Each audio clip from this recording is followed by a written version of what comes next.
Hey, if you see food getting stolen this holiday season, no, you didn't. And if you see a big hairy dude like me being a giant distraction so families can steal more food, no, you didn't.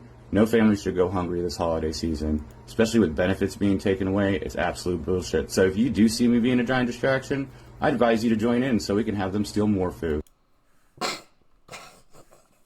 Oh man, these folks, bro.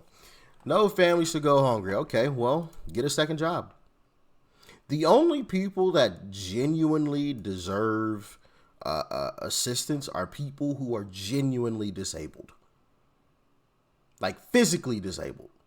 People who are genuinely physically disabled and legitimately cannot work. Not these liberals who want to cry and complain. Oh my goodness, my anxiety, I can't go to work. Bro, get to work. Get to work. All of our grandparents had issues too. And you know what they did? They suited up and they laced their boots up and they still went to work every day. Okay? No matter what was going on, what kind of thoughts or whatever, they suited up, laced their boots up and went to work. Get to work or starve. Boy, I would be hated as a president. Man, oh man. And listen, don't let me be president and I have the House and a major Senate majority. Don't let me have a super. Oh my goodness, boy. Hey, listen. They would hate my guts. I tell you that. If you think they hate Trump, the Uncle Trump hate wouldn't even compare. Wouldn't even be close. Okay, oh man. Anyway, I got some more clips of similar things that people are saying, but I've got something else because Democrat politicians like Chuck Schumer and Hakeem Jeffries, the AOCs of the world, I don't think they're going to like seeing this one. Check it out. Keep watching. There is nothing wrong with someone being on food stamps, okay? Y'all are highly mistaken to sit there and criticize someone for getting the help that they need for their family. And y'all keep coming for me because I've been on food stamps for the past 15 years.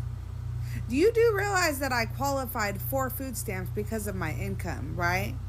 Because I don't have any income. I haven't had income in the past 15 years, and I have been able to have my bills paid, my food paid for, and I'm in Section 8 housing, okay?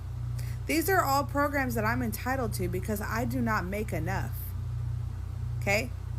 So before you go and pass judgment on someone, realize that everyone's life situation is not going to be the same as yours. Okay, you might work 40, 50 hours a week and you might have income coming in, but there's people like me out here who don't have anything to their name that have to rely on these programs because they don't have jobs. What do you expect us to do? Get a second job, get a third job, get a fourth one if you need to. I don't give a crap. But after 15 years, now, granted, I think she's actually trolling in that clip. I don't know. She put on a good act, but saying something like that on the internet is absolutely wild. But maybe that's where we are in today's times. Like people just don't care. They'll admit, yeah, I've been on food stamps for 15 years. Maybe we are in those times. I actually, now that I'm thinking about it, I don't actually doubt it.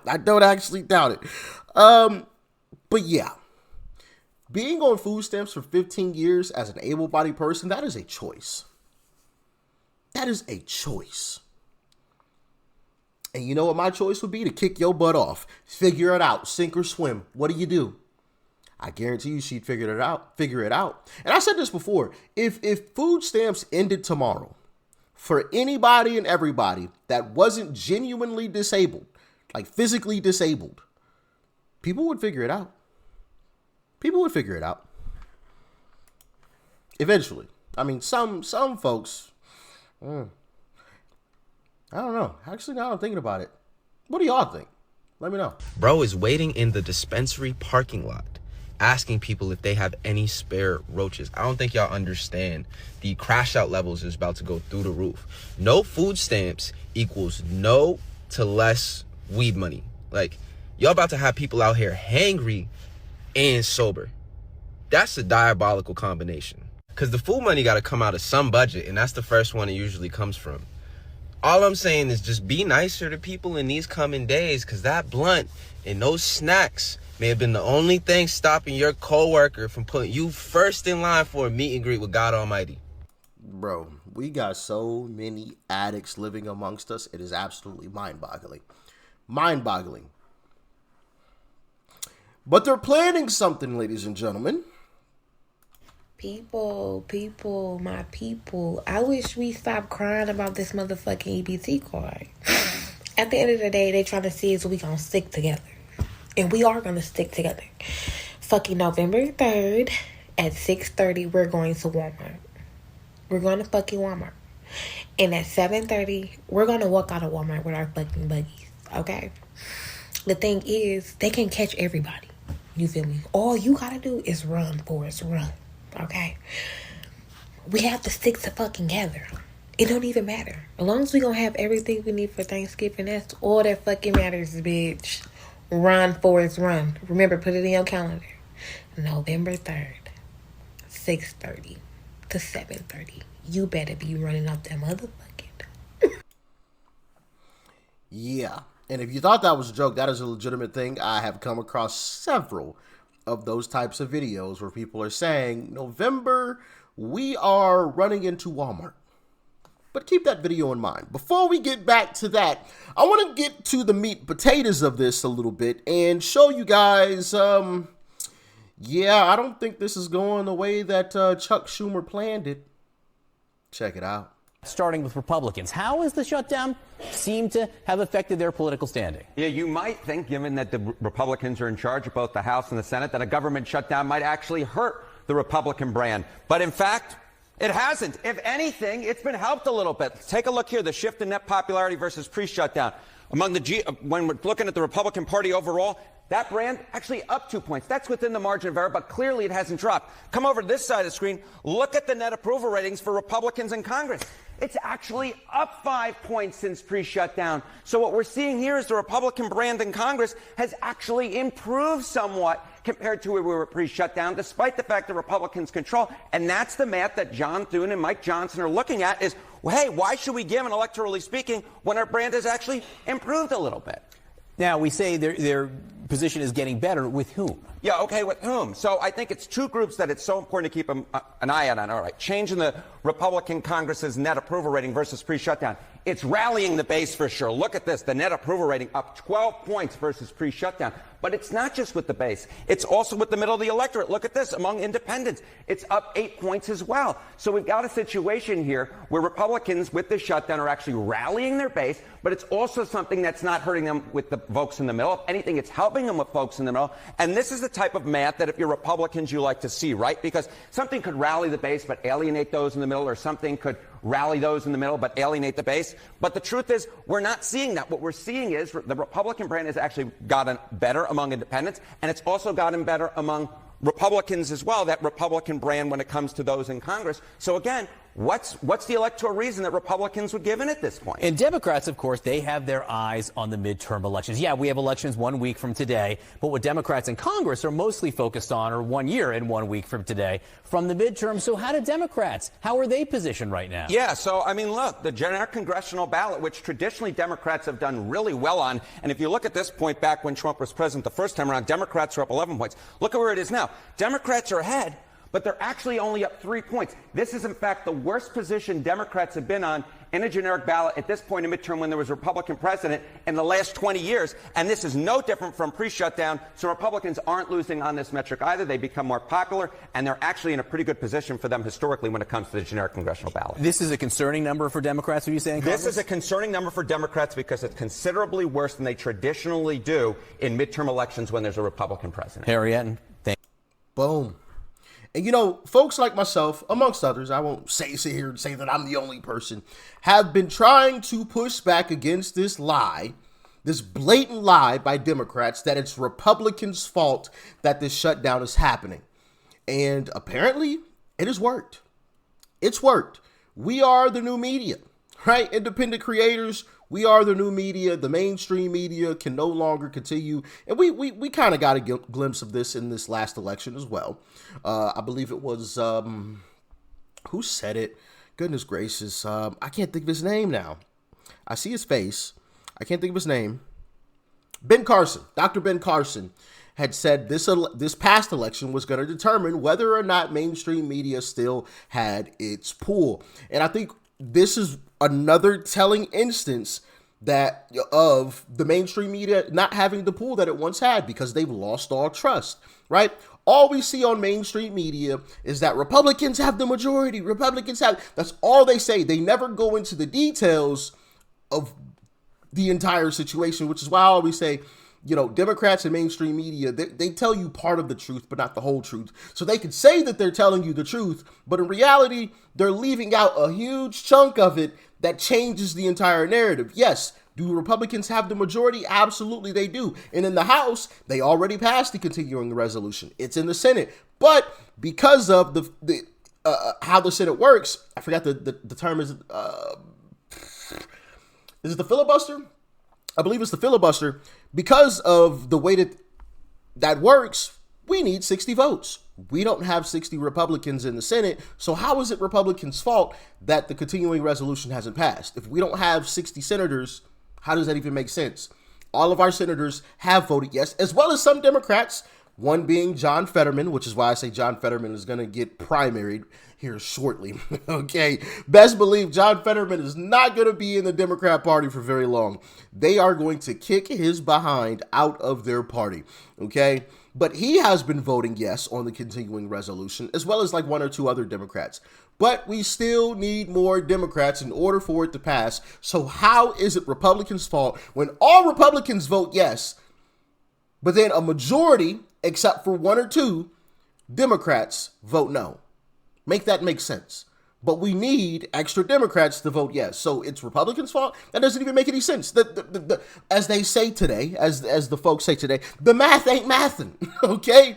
We need 60. I believe there's 53 Republican senators, maybe 54. I forgot the exact number. But either way, we don't have 60. Simple and plain.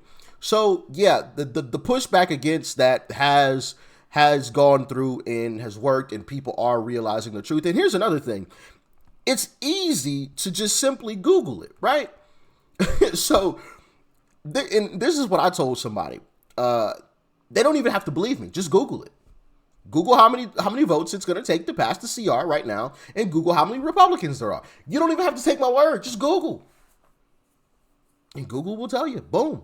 Oh, so it's not Republicans' fault. It's actually Democrats, which I don't... For the life of me, I don't even understand why Democrats actually even did this, because this was a bad move from the very beginning. If I'm Chuck Schumer, I'd rather take the little bit of backlash that my constituents would have given me, because they gave him a little backlash earlier this year when he passed the CR. I just would have taken that little bit of backlash and kept it pushing, and won them back. But now he's in between a rock and a hard place. What are you gonna do?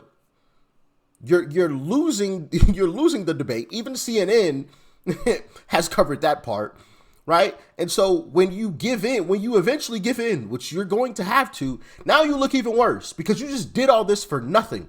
You just gave in.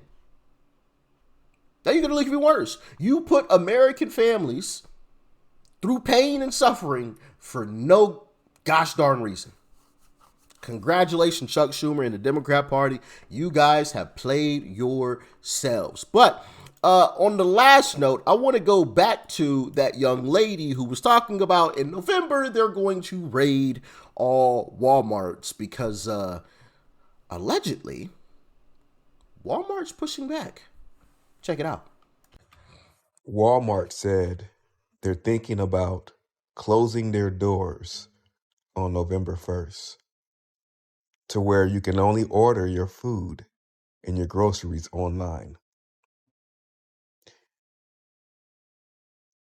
The Brokies made a threat towards Walmart and said that if the government shuts off food, SNAP, they're going straight to the Walmart to get everything they need. And now every Walmart has a police officer on standby, and they're thinking about not opening the doors until this situation has passed. Yeah. So allegedly, behind the scenes, Walmart is thinking about just completely closing their doors to the public. Only workers are allowed inside, and you can only make online orders or curbside pickup. That is it. Because too many people have been online threatening to run into Walmart and steal stuff. Honestly, you know what? Nah, I'm not going to advocate for committing crime. Sometimes you gotta let people touch the stove. I was gonna go along that line. Sometimes you gotta let them touch the stove and watch their businesses that they've robbed blind leave their cities, leave their sides of towns or whatever, and now they're living in a food desert, and it's only their fault. Part of me thinks that would be kind of funny to watch the fallout. Y'all robbed the crap out of all these different Walmarts and all of these different grocery stores in your cities, in your towns, on your side of towns, right? And then all of them left. And now all of you are crying and complaining that there's no grocery store within 10 miles of where you live. And it is only your fault. Part of me is like, bro, that would be pretty funny. That would be pretty darn entertaining. But for the good people who just are in a bad situation, who live in those cities or those towns or on that side of town or whatever, it would really suck for them. So, I don't want to see that happen. But y'all get in the comments. Let me know your thoughts and your opinions about all of this. How do you think this is actually going to end? Do you think Chuck Schumer's finally just going to give in or anytime soon? Or do you think he's just going to continue to push this further and further out? Let me know. Stay safe. Peace.